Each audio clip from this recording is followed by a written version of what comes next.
detrás del mundo infinito que es la mente del hombre, entre las estrellas que cubren el cielo o en el perfil gastado de las viejas piedras, existen verdades escondidas, otra realidad que apenas vemos.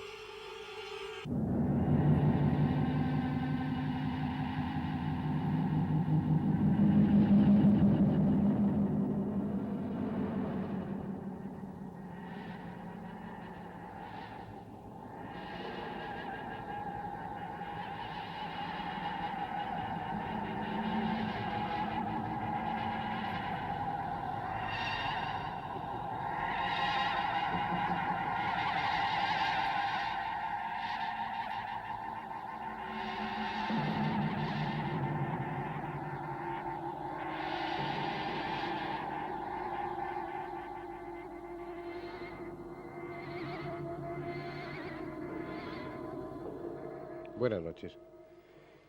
¿Quién no ha oído hablar de la telepatía? La telepatía es uno de los temas probablemente más asequibles de los muchos que componen la parapsicología. Es el más asequible por varias características. Es un fenómeno casi constante, es perfectamente identificable en el laboratorio y además, lo que es importante, es una capacidad que puede desarrollarse con el adecuado adiestramiento. Afortunadamente, la telepatía está aceptada universalmente. Es un fenómeno lo suficientemente difundido que ya nadie o casi nadie lo discute. Y si alguien lo discute, si alguien no cree, es porque no está informado o simplemente porque le apetece no creer en ello.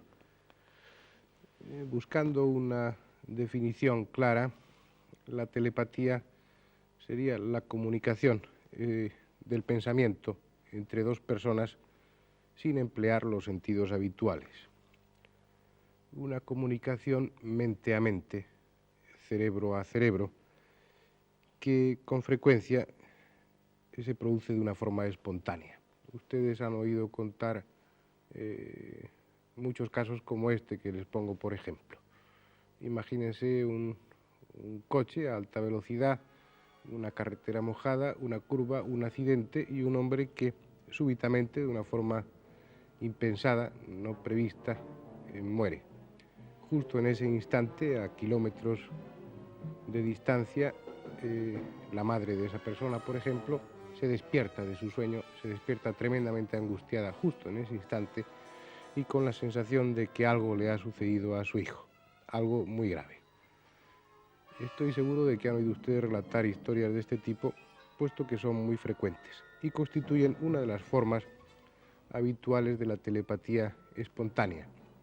Una forma que necesita de, pienso yo, que de dos circunstancias. Una, el estado de relajación, como significa el sueño, por parte del receptor, y otra, una situación extrema de angustia que dé al impulso telepático, a esas ondas, a ese impulso, una fuerza tal que pueda cubrir la distancia e incidir sobre el inconsciente de la persona que duerme para despertarla. Sin embargo, este fenómeno que es tan corriente, tan frecuente, no ha alcanzado aún ninguna explicación racional por parte de lo que constituye la llamada ciencia oficial. En efecto, este fenómeno se da con cierta frecuencia en psiquiatría y ha sido estudiado en todas sus variedades. Yo personalmente he visto algunos casos de este fenómeno. Es de todos conocido lo que se produce, la comunicación que se produce entre los hermanos gemelos, en los cuales un hecho de este tipo acaecido a uno de ellos es conocido instantáneamente por el otro. Yo pienso que, aunque esto ha sido estudiado por la psiquiatría y por la psicología, realmente hasta la fecha no hay una explicación convincente de por qué se produce este fenómeno. Entonces pienso que debe haber alguna forma de comunicación, sobre todo en personas allegadas familiarmente y sentimentalmente, debe haber alguna forma de comunicación que escapa hasta ahora a nuestros intentos de comprensión. Estos casos de telepatía espontánea son más frecuentes entre personas que están unidas familiar o afectivamente Y en un caso extremo, como se ha estudiado con detenimiento, esta telepatía, esta comunicación, es realmente asombrosa en el caso de los gemelos univitelinos. Pero este es un problema muy específico, muy especial. En definitiva, se trata de transmitir de cerebro a cerebro, de mente a mente, ideas, números, colores, sentimientos, establecer una comunicación. El primer problema que debemos de abordar es si esto es siempre así, si esta telepatía es siempre de una forma espontánea, ocasional, o si es algo que está implícito de alguna forma en la condición de ser humano, de ser pensante. ¿Es patrimonio de unos pocos o es algo que se pueda extender a la mayoría de las personas? Realmente el caso es si ustedes pueden tener capacidad telepática. Esta especie de desafío fue lo primero que se planteó en la parapsicología, el poder establecer y el poder encontrar una forma, un mecanismo de comprobación para ver si esta capacidad paranormal está presente en unas cuantas personas o es extensible a una mayoría. Y en su caso, si está presente en una mayoría, poder determinar hasta qué punto, de una forma cuantitativa también, hasta qué punto esa capacidad existe y por tanto plantearse si esa capacidad puede desarrollarse o no. Se trataba pues de encontrar un método sencillo, un método factible, que sin grandes problemas, que sin gran desembolso, que sin grandes medios, permitiera de una forma fácil, de una forma sencilla, obtener esa información, si una persona tenía o no tenía capacidad telepática. Hablando de estos sistemas, hablando de estos métodos, sin duda el idóneo, por lo menos en un principio, ha sido el de las cartas Zener. Los estudios de percepción extrasensorial se realizan en laboratorio utilizando unos símbolos estímulos que son los que ven ustedes aquí. Por ejemplo, aquí tienen ustedes un cuadrado, aquí tienen ustedes ondas, aquí tienen ustedes un círculo, una cruz y una estrella. Bien, estos símbolos tipificados son los que les sirven a la gente para memorizarlos, fijarlos en su campo de la conciencia e intentar transmitir a través de lo que hemos denominado canal psi, un canal de información que vincularía al agente y al percipiente, de modo que este último, el sujeto sensitivo, el paragnomo, fuera capaz en cada momento de percibir la información de estos mismos símbolos.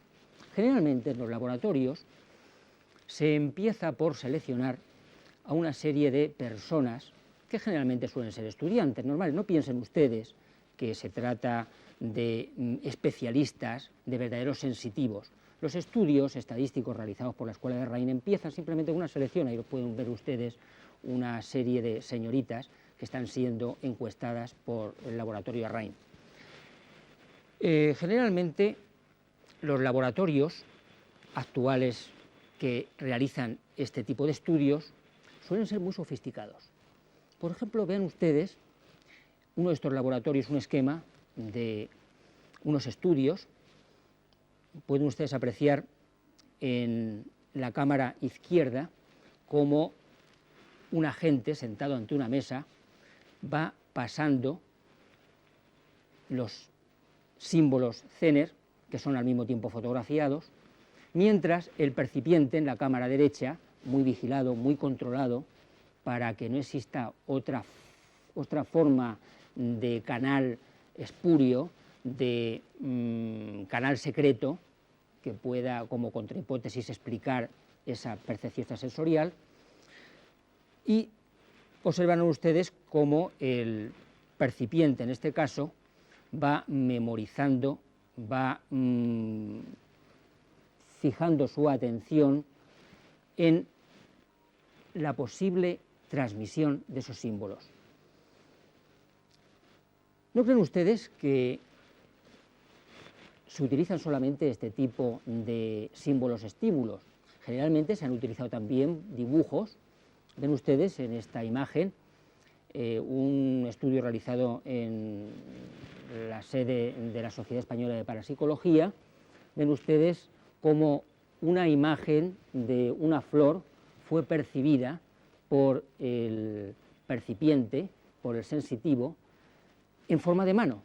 Aparentemente no guarda relación estrecha la imagen de esta flor con el de la mano. Sin embargo, observarán ustedes cierta similitud en la imagen. Consideramos entonces significativa el dibujo segundo, percibido por el sujeto sensitivo. Sin embargo, repito, tienden a normalizarse en todo el mundo los símbolos para percepción extrasensorial. Ahí ven ustedes una cadena de símbolos, las cartas Zener, símbolos con máscaras africanas y otra secuencia de imágenes que ha sido utilizada también en este tipo de estudios. Vamos a ver ahora una serie muy interesante realizada en la Sociedad Española de Parapsicología y dirigida por nuestro especialista, don Luis Fernández Briones. Se trata de un test de percepción extrasensorial que nosotros llamamos de apareamiento abierto. Pueden apreciar cómo el controlador coloca delante de la presunta paranoma, Pilar, una serie de símbolos Zener. Entonces, una vez barajadas, mezcladas las cartas, la señorita va señalando aquellos puntos, aquellos símbolos en los cuales ha de ser depositado el símbolo que ella prevé que coincide con la matriz. Secuencialmente van depositándose los naipes, donde ella prevé que el símbolo va a ser. Y a continuación se hace el recuento de los aciertos para cada uno de los bloques de símbolos depositados. Observan ustedes, por ejemplo, que se ha conseguido un elevado nivel de aciertos en el símbolo ondas, y en los demás, cosa curiosa, se han logrado repetir hasta 2 veces cada uno de los símbolos. Posteriormente se hace un análisis estadístico de los resultados.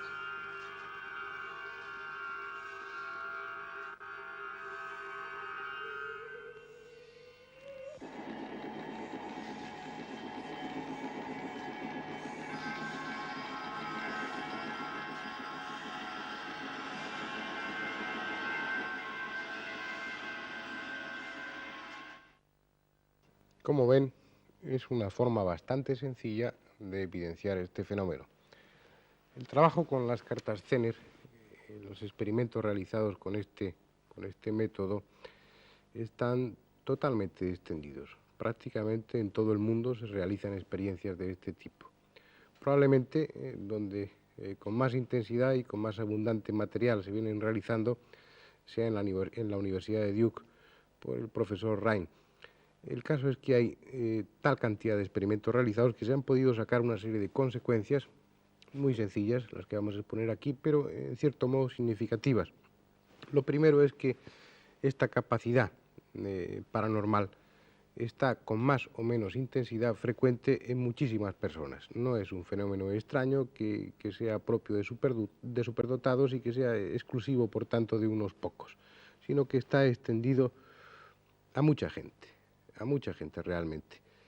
Después, lo primero que se comprobó es que si se prolongaba demasiado tiempo el experimento parecía una especie de fatiga.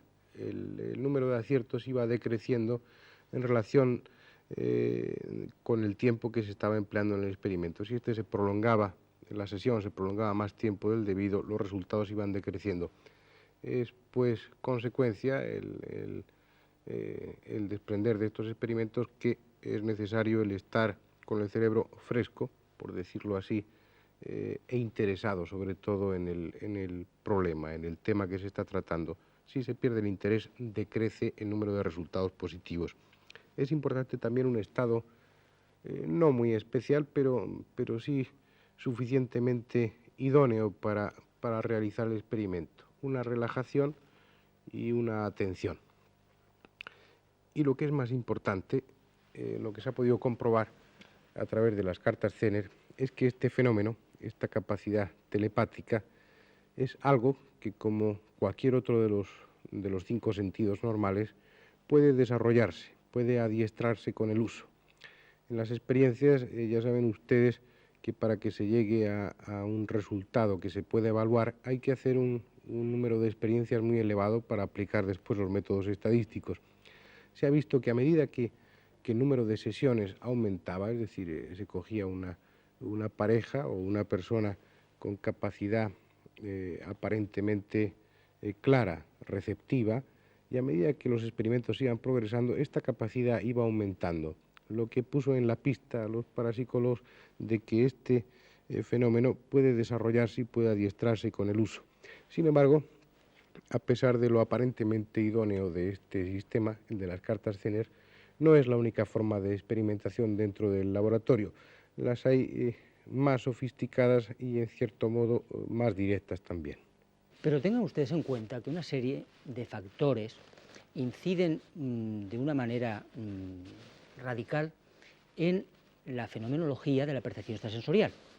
Por ejemplo, hemos de tener en cuenta, cuando se realizan estudios de esta clase, que tanto el estado emocional del sujeto como la personalidad, por supuesto, factores de orden sexual, e incluso la ingestión o el suministro de ciertos agentes de tipo químico influyen en los resultados de una manera notable. Por ejemplo, yo les puedo decir que agentes químicos tales como el alcohol, el citrato de cafeína, la escopocloralosa, actúan como estimulantes, hasta el punto de que los puntajes obtenidos alcanzan valores o pueden alcanzar valores mucho más elevados cuando el sujeto ha sido sometido a dosis pequeñas de estas drogas.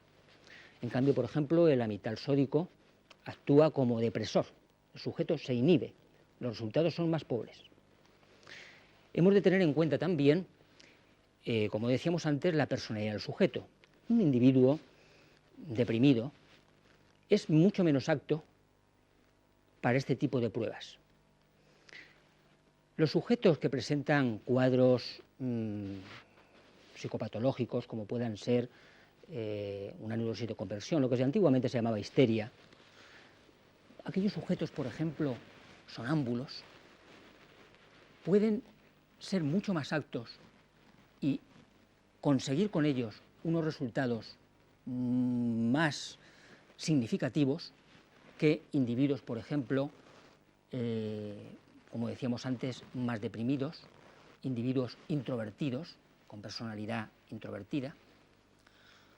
Es curioso que la misma escuela de Rhine ha señalado que sujetos, individuos escépticos, individuos que presentaban una actitud negativa ante este tipo de pruebas, conseguían puntajes mucho más bajos que aquellos sujetos que iban ya predispuestos hacia este tipo de pruebas, predispuestos con cierto nivel de credulidad. Esto es muy importante. Pero es que además, cuando se realizan experiencias de esta naturaleza, es preciso tener en cuenta una serie de factores de tipo, vamos a llamarlos neurofisiológicos, que pueden, no digo influir, pero sí servir como señales o síntomas de que esa percepción extrasensorial se está desarrollando. Las investigaciones actuales van dirigidas precisamente en el sentido de utilizar instrumentos tales como el electroencefalógrafo para observar hasta qué punto los ritmos encefálicos, los ritmos alfa, beta, por ejemplo, son perturbados de alguna manera cuando el sujeto está recibiendo por canal psi una comunicación. Un equipo que se ha utilizado últimamente con unos resultados muy brillantes es el pletismógrafo. El pletismógrafo es un aparato que detecta pequeñas variaciones de la red arterial, pequeñas variaciones de presión. Entonces, ese equipo puede detectar perturbaciones muy pequeñas en la presión sanguínea que nos demuestren que el sujeto está en ese momento recibiendo un mensaje a través del canal de percepción extrasensorial. Asimismo, se han utilizado aparatos para la detección, por ejemplo, de la respuesta psicogalvánica de la piel, que en resumen consiste en valorar la resistividad, la resistencia eléctrica de la epidermis cuando se producen estados emocionales que pueden ser perfectamente inducidos por esa percepción también. Todo esto hemos de tenerlo en cuenta cuando realizamos esta clase de estudios. Vamos a presentarles ahora un proceso muy interesante de estudios realizado en la Sociedad Española de Parapsicología, bajo la dirección de don Luis Fernández Briones, con un equipo electrónico, cuyo esquema vamos ahora a presentar, en el que ustedes observarán que está formado por 3 módulos, 2 terminales, 2 equipos terminales, uno para el agente, otro para el percipiente, es decir, para el sensitivo, conectados a su vez a un equipo central que dirige o controla un psicólogo o un miembro de la Sociedad Española de Parapsicología para realizar este tipo de estudios. Este aparato ha sido diseñado por don Manuel Marco Pellegrí y vamos a ver ahora el proceso de análisis por medio de este sistema. Uno de los controladores mezcla los símbolos estímulo, de modo que el agente pulsa un botón del equipo terminal. En ese momento se recibe la comunicación por parte del equipo de control y aquí ven ustedes a la percipiente que intenta adivinar, señalar cuál es el símbolo recibido. Si ha habido acierto, el controlador lo anota en una planilla. Sigue la secuencia de modo que el especialista vuelve otra vez a sacar un símbolo estímulo, vuelve a pulsarse el botón en el monitor correspondiente y la sensitiva señala cuál es a su juicio el símbolo marcado.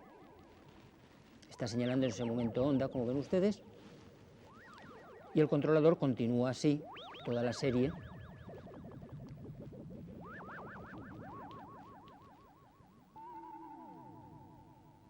Una vez recogidos estos datos, tanto en este método como en los anteriores, viene la parte más complicada, la parte menos distraída, la parte más científica, si quieren ustedes, de toda esta metodología. Viene un análisis exhaustivo de los métodos estadísticos aplicados a cada caso.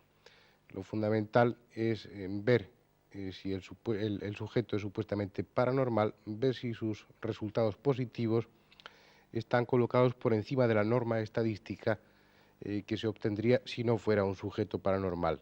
Es un fenómeno lento, pero que da un apoyo suficientemente sólido como para que se pueda descartar de una forma total y rotunda lo que hay de casualidad, lo que hay de azar. El caso es que con un método, con otro, con cualquiera de los muchos que existen en la actualidad, el fenómeno de la telepatía, este fenómeno paranormal, queda totalmente evidenciado.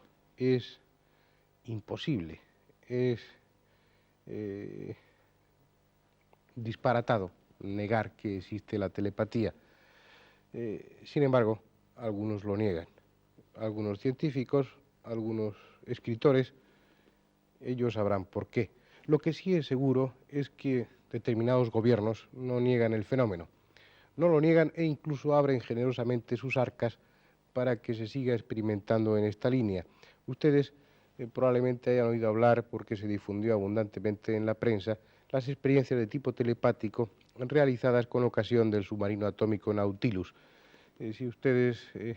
Como ustedes saben, la comunicación por radio, cuando un submarino está bajo las aguas y en especial bajo los hielos, resulta imposible. Entonces, se planteó la cuestión de que si estando una pareja de telépatas en la base y otra pareja dentro del submarino, telépatas cuya efectividad ya estaba comprobada, podría establecerse una comunicación con vistas a la expectativa de que en un momento determinado esa comunicación telepática pudiera sustituir de alguna forma la radio, sustituir de alguna forma el telégrafo, tal vez ser una especie de telégrafo del futuro. El gobierno de los Estados Unidos estaba realmente convencido de ello hasta el punto de que en las experiencias que llevaban los cosmonautas cuando estaban en el espacio, entre el grupo de experiencias a realizar, había unas que eran telepáticas, había unas que trataban, una vez más, de llevar a la práctica algo que hasta hacía pocos años era solamente teoría. Se trataba de utilizar de una forma contundente, de una forma clara, la telepatía como una comunicación entre la Tierra y el espacio. No es el futuro, es la realidad, está ahí. Para nosotros sí es el futuro en un aspecto. No sabemos realmente los resultados obtenidos. Sabemos que se ha hecho la experimentación, pero no conocemos los resultados porque eso, como tantos y tantos fenómenos, permanece bajo el epígrafe de alto secreto. Puede que llegue un día en que los gobiernos estén realmente al servicio del pueblo, al servicio de la opinión pública y difundan esos hasta ahora llamados secretos en lo que se refiere a ovnis, a telepatía y a tantas materias. Puede que esos datos dejen algún día de ser patrimonio de unos pocos y sean realmente, y como debe ser, patrimonio de todos.